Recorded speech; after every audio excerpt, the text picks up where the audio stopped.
এই মুহূর্তে আমাদের সমস্যা সবথেকে বেশি বড় সমস্যা হচ্ছে পানির। জল নেই আমাদের এখানে, গাঙের অবস্থাই খারাপ। আমাদের এখানে যে জল দিয়ে কাজ করবো ওটাও অবস্থা খারাপ।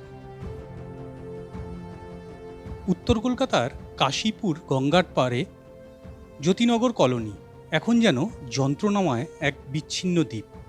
কারণ বিগত 5 দিনেরও বেশি সময় ধরে সেখানে নেই কলকাতা পুরসভার রাস্তার বাতিস্তম্ভগুলিতে আলো, নেই রাস্তায় যে কলকাতা পুরসভা পানীয় জল পরিষেবা দিয়ে থাকে কোনো কলে পানীয় জল।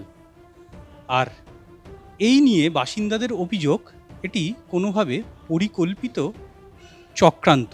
তবে কারা করেছে, কী কারণে করেছে তারা এখনও বুঝে উঠতে পারছেন না। কিন্তু সেখানে যন্ত্রণা বেড়েছে আতঙ্ক। এই মুহূর্তে আমাদের সমস্যা সবথেকে বেশি বড় সমস্যা হচ্ছে পানির, যেটা পানিটা বন্ধ করে দিয়েছে আমাদের।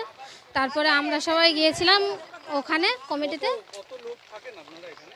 এখানে অনেক লোক থাকি, বহুত লোক থাকি, কিন্তু 4-5 হাজারের উপরে বেশি ছাড়া কম না। কিন্তু সবকটা মানুষের যদি একবেলা না খায় তাও চলে, কিন্তু পানিটা কি বন্ধ করা উচিত হয়েছে? উচিত হয়নি। কিন্তু তারপরেও আমরা সবাই গিয়েছিলাম পানির জন্য। তো একদিন পানির গাড়ি দিয়েছে, আর এখন শুনছি যে পানির গাড়ি যদি আসে তাহলে টাকা লাগবে, এরকম এটা শুনেছি। জলের সমস্যা রয়েছে আমাদের, বাচ্চাদের স্কুল মাদ্রাসা যেতে অসুবিধে। জল নেই আমাদের এখানে, গাঙের অবস্থাই খারাপ। আমাদের এখানে যে জল দিয়ে কাজ করবো ওটাও অবস্থা খারাপ। লাইট নেই আমাদের এখানে, লাইটটাও কেটেছে, পানিটাও কেটে দিয়েছে।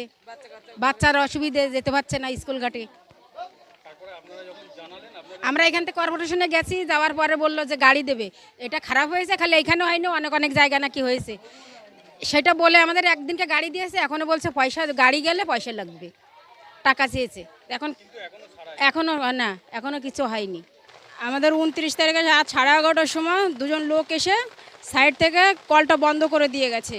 ওদেরকে জিজ্ঞাসা করা হয়েছিল যে তোমরা কি করছো এখানে, তো ওরা বলছে যে আমরা এখানে কলের কাজ করতে এসেছি। তারপরে ওরা একবারে চলে গেল, চলে যাওয়ার পরে আবার এসে যখন দেখলো কোনো লোকজন নেই তখন জলটাকে কেটে দিয়ে চলে গেল। তারপর সকাল থেকে আমাদের এখানে জল নেই, রাতে দেখছি এখানে কারেন্টটাও নেই। তারপরে এতগুলো লোক এই যে অসুবিধার মধ্যে পড়ছে, আমাদের দূর থেকে জল এনে খেতে হচ্ছে।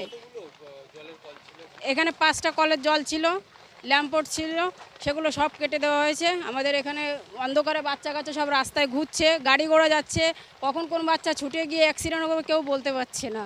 তাহলে আমাদের এই সমস্যাগুলো হচ্ছে, আমরা কত জায়গায় জানিয়েছি। এইটা আমরা বলতে পারছি না যে কে করেছে, কিন্তু যেই করেছে সে কাজটা ভালো করেনি। এতগুলো লোকের জল লাইট এগুলো বন্ধ করাটা উচিত হয়নি তার। আমরা জানিয়েছি, আমরা চিঠি দিয়েছি, তারা বলছে যত দ্রুত সম্ভব আমরা চেষ্টা করছি যে কি করা যাবে।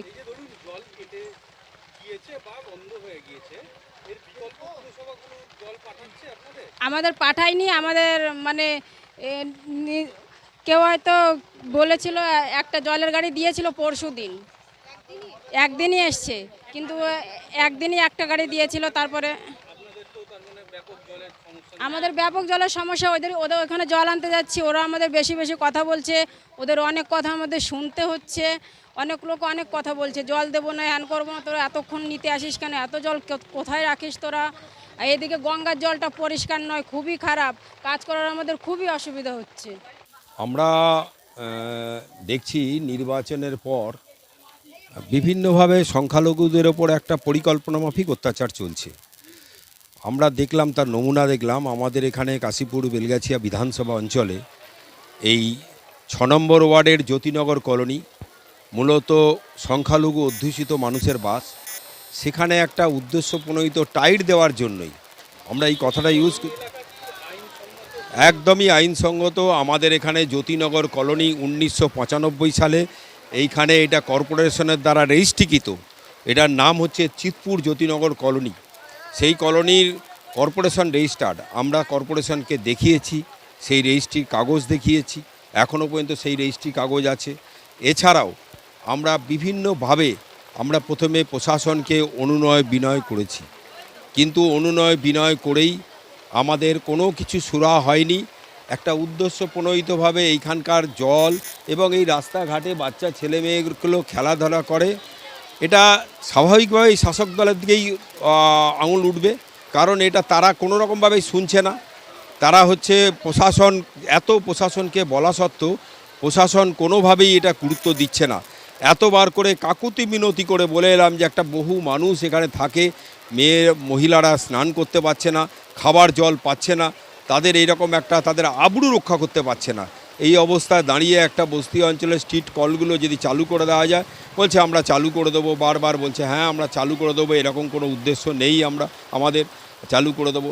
তা সত্ত্বেও এখনও পর্যন্ত কোনো সুরাহা হয়নি। এমনকি বললাম ঠিক আছে, যতক্ষণ পর্যন্ত সুরাহা না করবেন একটা কর্পোরেশন থেকে জলের গাড়ি পাঠিয়ে দিন, কিন্তু সেটা ওরা পাঠায়নি। কলকাতার পুর প্রশাসন এই ঘটনা জেনে তারা বলছেন যে এমন ঘটনা তারা এখনও পর্যন্ত শোনেননি, এমন কোনো অভিযোগ তারা পাননি।